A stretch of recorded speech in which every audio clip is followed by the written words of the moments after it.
Quickly bring out your tithes and your offering for this ẹ meeting. yára kọ́kọ́ mú ọrẹ àti ìdá mẹ́wàá yín fún ìsìn tòní jáde. Father, we thank you for the tithes and the offering. bàbá dúpẹ́ lọ́wọ́ yín fún ọrẹ àti ìdá mẹ́wàá A wọ̀nyí. good measure, present, falling over. òṣùwọ̀n dídára tá a kì mọ́lẹ̀ tó ń ṣẹ́ Let it be our lot in the name of ṣe Jesus. ní ìpè wa ní orúkọ Jésù. Lay your hands upon our lives. ẹ̀dá ọwọ́ yín lé ayé wa In Jesus' name we ní pray. orúkọ Jésù lágbàdúrà. As the ushers are going about, bá olùṣọ́nà ti ń lọ we yíká. listen to a few of our a testimonies. fetí sí lára àwọn ìjẹ́rìí wọ̀nyí. Meanwhile, lẹ́yìn rẹ̀ if you're a firstborn bó bá jẹ́ àkọ́bí ọmọ ni ọ́ and you are here, tó sì wà bíi bring out your anointing oil in your hand mú òróró rẹ̀ jáde báyìí and point it towards this altar kó now. sì nà án síwájú pẹpẹ yìí. Point it towards this altar. nísinsìnyí nà án síwájú pẹpẹ yìí. Makapote sete. sí torí àdàrà. Father, bàbá we stretch this oil towards you. a na òróró yìí sí yín. Let this oil ẹ jẹ́ kí òróró yìí become the oil of spiritual catapulting to the next level. kó di òróró pípé mi lọ sí ìpele tó kàn. Let this oil become the oil of power, kó di òróró agbára. the oil of fire, òróró iná. the oil of glory, òróró ògo. the oil of promotion, òróró ìgbéga. the oil of excellence. òróró títayọ. In the name of Jesus, orúkọ Jésù. I soak the oil in the blood of ó ní Jesus. òróró ìmọ̀ ìjọ Jésù. I soak it under the canopy of the Holy ó ní Ghost. kó abẹ́ ẹ̀mí mímọ́. As you anoint your head and your legs, tí ó ti ta òróró ọ̀hún sí orí àti ẹsẹ̀ rẹ̀. you, that firstborn, ìwà àkọ́bí yìí. your life will no longer remain the ìyẹn same. ò tún ní nígbà kan náà mọ́. You will possess the gate of your enemies. You will possess the gate of your enemies. You will possess the gate of your enemies. In the name of Jesus. ní orúkọ Jésù.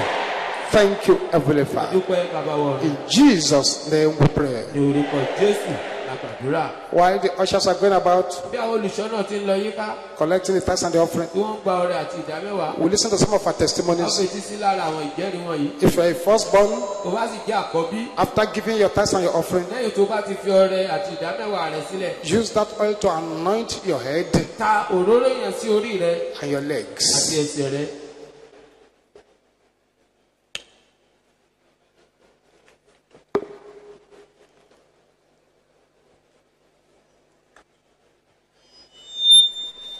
Shout aloud, hallelujah. Hallelujah.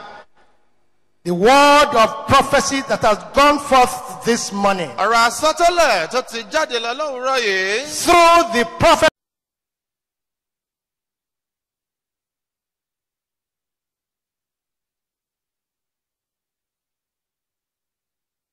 pé bí wọ́n ti ń ṣe àjọyọ̀ ọjọ́ bí wọ́n ní Let it be well with them in the name of yóò Jesus. dára fún wọn ní orúkọ Jésù.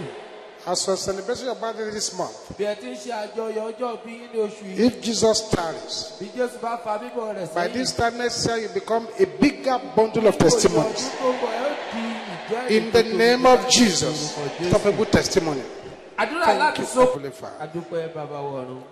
Bring out your prayer letter now. ẹ mú lẹ́tà àdúrà yín jáde nísinsìnyí.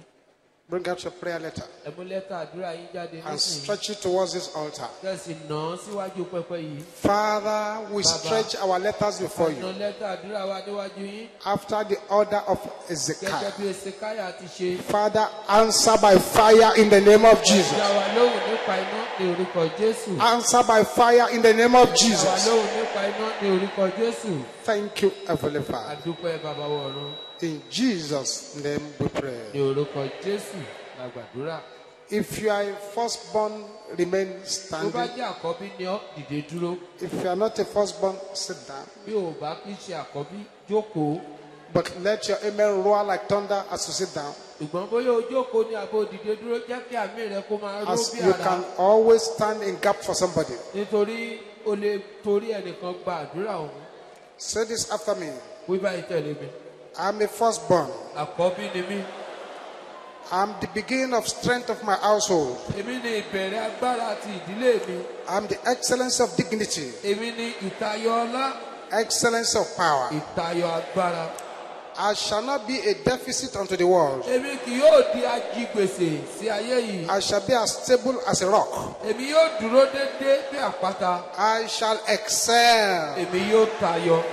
and no one shall defile me. ẹnikẹ́ni kò ní kó ìdìbàjẹ́ bá I mi. shall not die a grievous death. èmi ò ní kú ikú oró. I shall not be an infant of days. Èmi ò ní jẹ́ ọmọ ọwọ́ títí láé. Neither shall I be an adult that has not fulfilled his years. Bẹ́ẹ̀ ni wọn ò ní dàgbà àyà tí kò mú ọjọ́ ayé rẹ̀ I ṣẹ. shall have the might of Samson, Èmi yóò ní agbára ti Samson but lónìí. not his Ṣùgbọ́n carelessness. èmi ò ní ní àìkíyèsára I rẹ̀. shall have the wisdom of Solomon, Èmi yóò ní ọgbọ́n Sólómọ́nì. not his whoredom. Ṣùgbọ́n wọn ò ní mú ìwà àgbèrè I shall rẹ̀. have the holiness of Job, Èmi ni yóò ní ìwà mímọ́ ti Jóòbù. and not his calamities. Wọn ò ní kópa nínú ìjàmbá I shall rẹ̀. possess the gate of my enemies. Èmi yóò gba ẹnu bodè àwọn ọ̀tá mi. I shall not be subject to pain or poverty. Èmi ò ní dẹrú ìnira tàbí òṣì. The enemy shall not outwit me. Ọ̀tá kì yóò borí mi. The Lord shall anoint me with the oil of gladness above my Olúwa yóò fellows. fi òróró ayọ̀ yàn mí ju àwọn ẹlẹgbẹ́ mi lọ. The fire of the enemy shall not burn me. Iná ọ̀tá kò ní jó mi. My head shall not be buried in shame.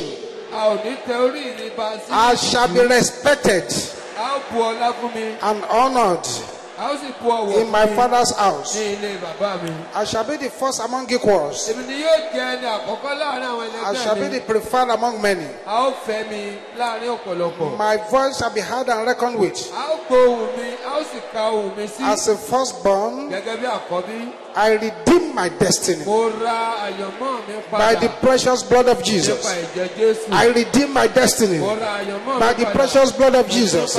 I redeem my destiny by the precious blood of Jesus. I redeem my destiny by the precious blood of Jesus. I redeem my destiny by the precious blood of nípa Jesus. ẹ̀jẹ̀ Jésù. I dedicate myself this day Mo fi ara mi jìn to the lónìí God of Abraham, fún Ọlọ́run Ábúráhámù, Isaac, Ọlọ́run and Ísákì Jacob, àti and the Ísírẹ́lì. Father of our Lord Jesus Christ. Bàbá Jésù Kristi And a Olúwa wa. loud amen. Èmi tó rinlẹ̀. Now begin to pray from this paper very Kí a quickly. bẹ̀rẹ̀ sí gba àwọn àdúrà wọ̀nyí ní Whether you are firstborn or not, Bóyá àkọ́bí ni ọ́ àbó kì í ṣàkọ́bí. pray from this paper very quickly Gba now. àwọn àdúrà wọ̀nyí ní kankan. And quickly pray through these prayers. Kankan gba àwọn àdúrà wọ̀nyí.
Lekatela kaya bushante. Ribo setenda. Father, as many as the voices of the firstborns Iye ohun àwọn àkọ́bí that are being raised to you in prayer now, gbé sókè sí ní àdúrà báyìí. let them repossess their possession. Ẹ jẹ́ kí wọ́n gba ìní wọn padà. Catapult them to their correct level. Gbé wọn lọ sí ipò tó yẹ kó wà gangan. Let these prayers become testimonies to them. Àwọn àdúrà yìí kó di ìjẹ́rìí fún wọn. Every firstborn connected to this program, Gbogbo àkọ́bí tó sopọ̀ mọ́ ìpàdé yìí beginning from today, láti òní lọ. backwardness never. Ẹ ò ní jẹ́ ní ẹ̀yìn mọ́. You will continue to move forward. Iwájú lẹ́ ò máa lọ. Every power pushing you back, Gbogbo agbára tó ń tì yín sẹ́yìn. I bury them now in the name of Jesus. Báyìí orúkọ Jésù. As a result of this firstborn deliverance you participated in, Látàrí ètò ìtúsílẹ̀ àkọ́bí tó kópa nínú rẹ̀ yìí, your testimony shall be huge. ìjẹ́rìí rẹ̀ yóò tóbi. I cover all the prayers you have prayed with the blood of Jesus. Gbogbo àdúrà tó ti gbà pẹ̀lú ẹ̀jẹ̀ Jésù. Let the seal and stamp of heaven be applied to those prayers in the name of Jesus. Àwọn àdúrà orúkọ Jésù.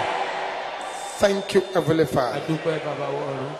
We commit unto your holy hands Àfilẹ̀ ọwọ́ mímọ́ rẹ. the students of King's College who are in this service, Àwọn ọmọ ilé ẹ̀kọ́ King's College tó wà nùsìn yìí. who are standing in for their school as a firstborn school. Tí wọ́n dúró ní ipò iléèwé wọn gẹ́gẹ́ bí iléèwé àkọ́bí. Let the power of God fall upon that school in the name of Yàtọ̀ Jesus. agbára Ọlọ́run ó pàdé iléèwé ọ̀hún ní orúkọ Let Jésù. it repossess its possession. Kó gba ìní rẹ̀ padà. Thank you, Heavenly Father. Adúpẹ́ bàbá wọ̀run. Don't forget. Ẹ má ṣe gbàgbé o.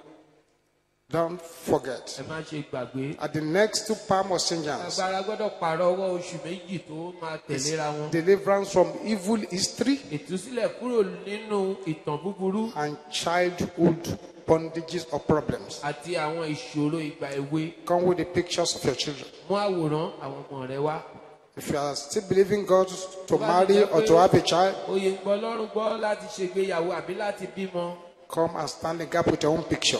Àwòrán ara rẹ ni kò mú dání wá. You will see the amazing things the Almighty will do. Ó sì rí àwọn ohun ìyanu tí Ọlọ́run yóò It is ṣe. time to cut off Àkókò ti tó láti ké kúrò. any evil family history from affecting the children. Ìtàn búburú tó wà nílẹ̀ kó má bàa dààmú àwọn ọmọ rẹ. Everybody shout this loud and clear 3 hot Kí times. gbogbo wa pátápátá ká kígbe lé lẹ́ẹ̀mẹ́ta tó gbóná jọjọ. Don't worry whether you lose your voice, Má bìkítà bóyá ohùn rẹ lè há. but shout it 3 hot times. Ṣùgbọ́n kígbe rẹ̀ nígbà mẹ́ta tó gbóná. My testimony Ìjẹ́rìí mi is unstoppable kò ṣeé dá dúró. by the power Bàrà in the blood of Jesus. ẹ̀jẹ̀ Jésù. Shout it 3 times. Lẹ́ẹ̀mẹ́ta kígbe rẹ̀ o.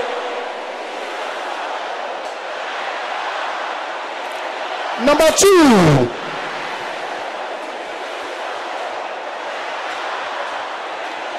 Number 3. Ẹ̀ka.